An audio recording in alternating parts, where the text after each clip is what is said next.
special good morning to all of you. Today in this video I am going to complete the remaining part of the previous method, that is Dalton method. Dalton method का कुछ part जो था that is जो दोष और गुण वो रह गए थे हमारे डिस्कस करने। तो आज हम इस वीडियो में उन्हीं को डिस्कस करने वाले हैं। चलिए फिर स्टार्ट करते हैं वीडियो बिना इंतजार किए। ठीक है, देखिए हम इसके गुण और दोषों के बारे में इस वीडियो में पढ़ने वाले हैं। सबसे पहले हम ये देख लेते हैं कि इसके गुण क्या हैं। बालक के लिए आवश्यक प्रेरणा निश्चित। बालक के पास में एक आवश्यक प्रेरणा होनी चाहिए, यानी कि निश्चित प्रेरणा का होना अत्यधिक आवश्यक है। निश्चित प्रेरणा या मोटिवेशन का होना अत्यधिक आवश्यक है। ये किसका मेथड है? डाल्टन का मेथड है। ठीक है, और डाल्टन मेथड दिया था कुमारी हेलन ने, वो 1913 में कुमारी हेलन ने दिया था।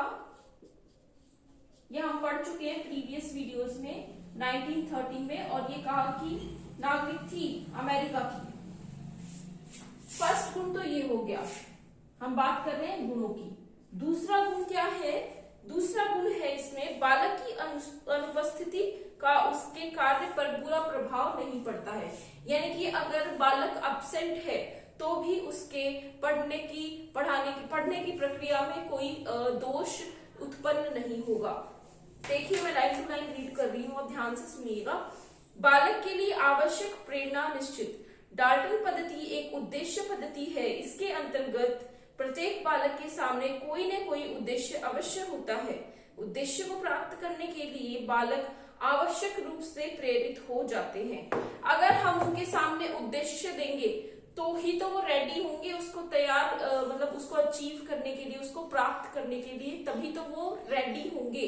लेकिन वो रेडी होने से पहले हमें उनको मोटिवेट करना कि आपको ये टारगेट अचीव करना है। मोटिवेशन का जो भी काम होगा ना, वो किसका होगा? वो शिक्षक का होगा। दूसरा, बालक की अनुपस्थिति का उसके कार्य पर बुरा प्रभाव नहीं पड़ता।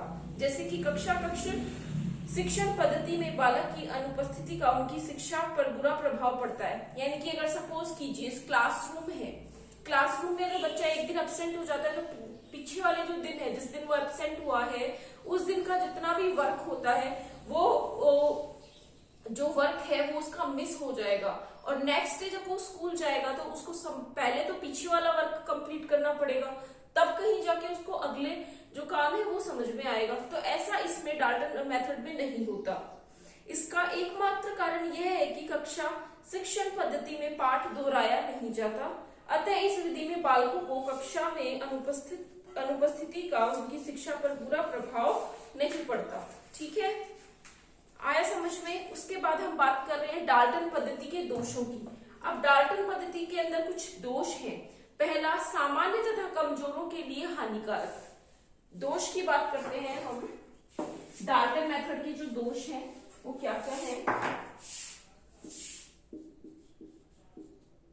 डाल्टन मेथड के जो दोष हैं वो क्या क्या है? सामान्य जो विद्यार्थी होते हैं या फिर जो मंद बुद्धि होते हैं उनके लिए ये हानिकारक है। सामान्य या कमजोर विद्यार्थियों के लिए ये हानिकारक है। ठीक है, अगला है नेक्स्ट, पूर्णतया बौद्धिक।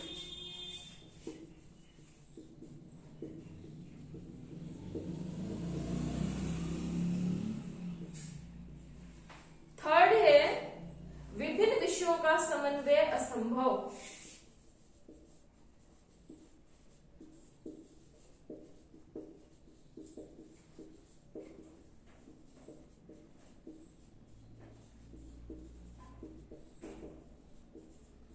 मतलब सारे सब्जेक्ट्स का आप एक साथ सारे सब्जेक्ट्स को लेकर के इस विधि के माध्यम से, डाल्टन विधि के माध्यम से आप सारे विषयों को एक साथ लेकर के नहीं चल सकते हैं।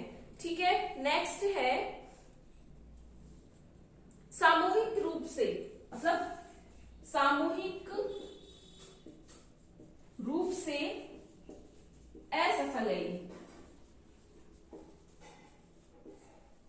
हम दोषों की बात कर रहे हैं, डाल्टन मेथड के दोषों की बात कर रहे हैं जो कुमारी हेलन ने दिए थे, पारखर्स्ट ने दिए थे। कुमारी हेलन पारखर्स्ट ने 1913 में, जो अमेरिकी नागरिक थी। सामान्य तथा कमजोर विद्यार्थियों के लिए ये अनुपयोगी है, पूर्णतः बौद्धिक है। जो इंटेलिजेंट है बच्चे, जो जिनका आईक्यू लेवल हाई है, वो इसको अच्छे से कर सकते हैं, उनके लिए ये फायदेमंद है। विभिन्न विषयों का समन्वय असंभव, सारे के सारे सब्जेक्ट्स एक साथ लेकर के चलना प्रॉब्लमेटिक हो सकता है। थर्ड है सामूहिक रूप से असफल। अब हम इसको लाइन टू लाइन रीड कर लेते हैं। सामान्य तथा कमजोर बालकों के लिए हानिकारक। डाल्टन पद्धति चतुर बालकों के लिए तो लाभप्रद है, परंतु सामान्य तथा कमजोर बालकों के लिए ये हानिकारक है। इसका कारण यह है कि चतुर बालक आपका अपना पूरा का पूरा ठेका पूरा करने के लिए प्राय शिक्षक का अधिक समय ले लेता है। मतलब जो इंटेलिजेंट बच्चा है ना, वो ही टीचर के पास में पूरा टीचर का टाइम ले लेगा अपने डाउट्स, अपने जो भी प्रॉब्लम्स है कंसल्ट करने के चक्कर में। इससे सामान्य स्वयं कमजोर बालक शिक्षक के पथ प्रदर्शन से वंचित रह जाएंगे। पूर्णतया बौद्धिक, अब लॉजिकल है ये। लॉजिकल कैसे? डाल्टन पद्धति द्वारा सीखने के सिद्धांत पर अवश्य बल देती है, किंतु इसके द्वारा बालकों की केवल बौद्धिक क्रियाओं को ही प्रोत्साहित किया जाता है। इससे बालकों को लिखने का अभ्यास तो अवश्य हो जाता है, बालकों को लिखना तो आ जाता है, लिखने की प्रैक्टिस तो हो जाती है, लेकिन वे मौखिक कार्य करने में पीछे रह जाते हैं। इससे उनका समुचित विकास नहीं हो पाता। मतलब अगर बच्चा राइटिंग के अंदर अच्छा हो गया, यानी कि उसकी जो लेखन शैली है वो अच्छी हो गई, लेकिन मौखिक शैली का विकास नहीं हुआ, तो ये एक पद्धति का ड्रॉबैक है। मौखिक शैली का अगर विकास नहीं हो रहा है, ओनली लिखित का हो रहा है, तो ये एक ड्रॉबैक है किसका? डाल्टन मेथड का। नेक्स्ट है, इसके अंदर हम बात करते हैं विभिन्न विषयों का समन्वय असंभव। सारे के सारे सब्जेक्ट्स एक साथ आप कैसे पढ़ेंगे? डाल्टन पद्धति द्वारा शारीरिक शिक्षण, प्रशिक्षण, कविता एवं भाषा आदि विभिन्न विषयों को प्रयोगशाला में नहीं पढ़ाया जा सकता। उक्त विषयों की शिक्षा शिक्षक की प्रत्यक्ष सहायता द्वारा केवल सामूहिक रूप से की जा सकती है। इसके अतिरिक्त डाल्टन पद्धति में सभी बालक प्रत्येक विषय विशेषज्ञ की देखरेख में कार्य करते हैं। मतलब क्या समझे हम? मतलब सुनो, डाल्टन पद्धति द्वारा शारीरिक प्रशिक्षण यानी कि फिजिकल ट्रेनिंग जो होती है, वो कविता, पोयम, भाषा, लैंग्वेज आदि विषयों की प्रयोगशाला में नहीं पढ़ाया जा सकता। इनको प्रयोगशाला का यूज नहीं होता है इसके अंदर। तो क्या होता है? उक्त विषयों की शिक्षा शिक्षक की प्रत्यक्ष सहायता द्वारा केवल सामूहिक रूप से की जा सकती है। इसके अतिरिक्त डाल्टन पद्धति में सभी बालक प्रत्येक विषय विशेषज्ञ की देखरेख में कार्य करते हैं। तो ये इसके क्या हो गए? ड्रॉबैक्स हो गए डाल्टन मेथड के। अब हम बात कर लेते हैं जो इसका नेक्स्ट क्वेश्चन है इस बुक का, ईसीसी बुक का हमारा नेक्स्ट क्वेश्चन है किंडरगार्टन पद्धति जो फ्रॉबेल ने दी है, उसकी कोई दो इंपोर्टेंस बताइए, है ना। दो इंपोर्टेंस की बात करें तो या फिर हम कह सकते हैं कि जो फ्रॉबेल है एक्सप्लेन करें कि इलुसिडेट करें कि कौन से मेथड फ्रॉबेल ने सजेस्ट किए हैं, सिद्धांत, मेथड या फिर इसके यूजेस क्या बताए हैं फ्रॉबेल ने। तो ये बहुत छोटा सा क्वेश्चन है। फ्रॉबेल हम पहले भी पढ़ चुके हैं, जिनने किंडरगार्टन मेथड दिया है, जिनने क्या बगीचा बताया है, ठीक है, बगीचा बताया है इंस्टीट्यूशन को, पौधा बताया है चाइल्ड को, और माली बताया है शिक्षक को।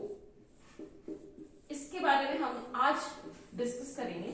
ये एक काइंड ऑफ रिवीजन होगा आप लोगों का, ठीक है। देखिए, किंडरगार्टन पद्धति फ्रॉबेल के द्वारा दी गई है। ये मैं पहले वीडियो में डिस्कस कर चुकी हूँ। अगर आपने अभी तक नहीं देखे हैं तो जाके पहले वाले वीडियोस एक बार देख लीजिए। इन्होंने क्या सिद्धांत दिया है? एकता का नियम बताया है और विकास का नियम बताया है। एकता और विकास के नियम में हमें हमेशा ध्यान में ये रखना है कि जो चाइल्ड है, जो बच्चा है, हमारे चिल्ड्रंस जो हैं, जो चिल्ड्रंस हैं वो यानी कि हमारे जो बच्चे हैं वो क्या है? एक पौधे के समान है। बच्चे हमारे क्या है? पौधे के समान है। और जो टीचर है वो सुविधादाता है या माली है। और जो बगीचा है, बगीचा क्या कार्य कर रहा है? बगीचा कार्य यहाँ कर रहा है इंस्टीट्यूशन का। ओके, करती हूँ। इसमें बात की गई है गुणों के भंडार की, सामाजिक वातावरण की, प्राकृतिक एकता की, आंतरिक शक्तियों का विकास की। आंतरिक शक्तियां वो बच्चा जो है वो स्वयं के अंदर से ही विकसित करता है। चलिए देखिए, फ्रॉबेल महोदय सबसे पहले व्यक्ति थे जिन्होंने 3 वर्ष पहले से लेकर 60 वर्ष तक की आयु के छोटे छोटे बालकों की शिक्षा के लिए किंडरगार्टन नामक शिक्षण पद्धति को जन्म दिया। उनका विश्वास था कि प्रत्येक बालक गुणों का भंडार है। हमें चाहिए कि हम उसके गुणों को पूर्ण रूप से विश्वास करें जिससे वह चरित्रवान बने और बड़ा होकर राष्ट्र के कार्यों में सक्रिय रूप से भाग ले सके। एकता का नियम, उन्होंने इस नियम में दृष्टि रखते हुए बताया कि संपूर्ण विश्व के पीछे एक ईश्वरीय एकता है जो प्रकृति तथा मानव की चेतना में अपने आप को व्यस्त करती है। अतः शिक्षा का उद्देश्य एक ऐसे सामाजिक वातावरण का निर्माण करना होता है जिससे रहते हुए बालक को उस ईश्वरीय एकता का ज्ञान हो जाए और वह अपने आप को तथा प्रकृति एवं विश्व को सरलता पूर्वक पहचान दे। विकास का नियम, फ्रॉबेल महोदय ने विकास के नियम को आधार मानते हुए बताया कि प्रत्येक बालक में पूर्ण विकास की संभावनाएं छिपी रहती हैं। अतः शिक्षा की व्यवस्था इस प्रकार की होनी चाहिए कि प्रत्येक बालक अपनी अपनी आंतरिक शक्तियों का विकास स्वयं ही कर ले। मतलब बच्चा स्वयं ही अपनी अपनी प्रतिभाओं को, अपने अपने जो भी उनके अंदर क्वालिटीज है उनको पहचाने और उनको निखारे, उनको निखारने का काम करे।